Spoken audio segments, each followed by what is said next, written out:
Teach Like a Punk. This is one of my college composition and rhetoric hacks that I like to teach my students. One of the things that I think is very important is making sure that your paper is properly formatted before continuing on with your work. Because sometimes when it comes to getting a paper done, we end up waiting till the last minute, and then that's where some formatting issues can occur.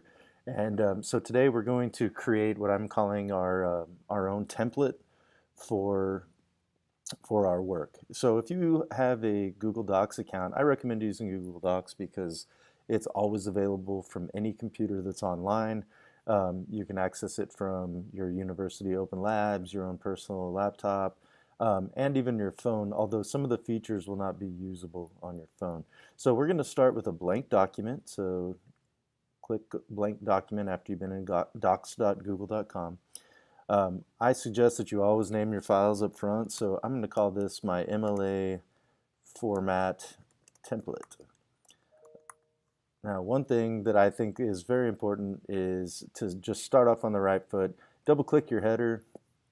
You want to make sure for MLA format everything is always in 12-point Times New Roman, so you need to switch that and then go to 12-point font. In the header, it needs to be right adjusted, right aligned, and so you need to put your last name, and then you also need to insert your page number. So you go to the Insert tab, go down to Header and Page Number. Go to Page Number and then choose the top right icon. What that'll do is that makes sure that your page number changes on every single page.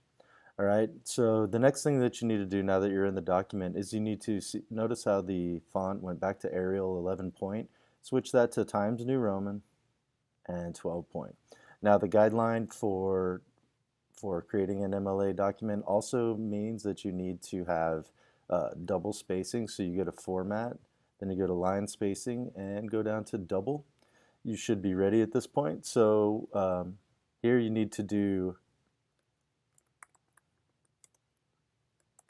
your first and last name, professor name, then you do the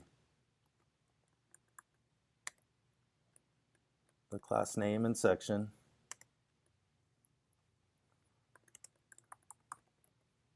of course all this will be dependent upon your name, your professor's name, class name, and finally the date.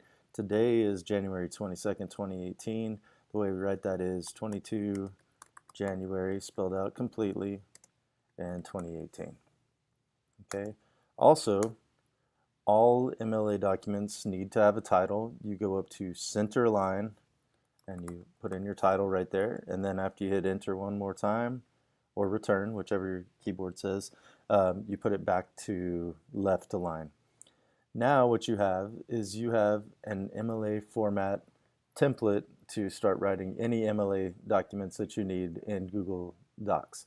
Now the cool thing is once you have this completely filled out for each class, like you might want to make one for your English class or for any other classes that require documents to be turned in MLA format, what you can do is very easily go to File and then go to Make a Copy, and you can call this whatever the name of your project is, and it will create a new copy without messing up the template, and you can go in here and change everything as needed.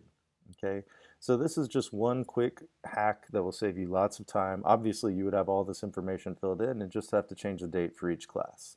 I hope this has been helpful, and please like and subscribe if you enjoyed this or you found it useful. Thank you.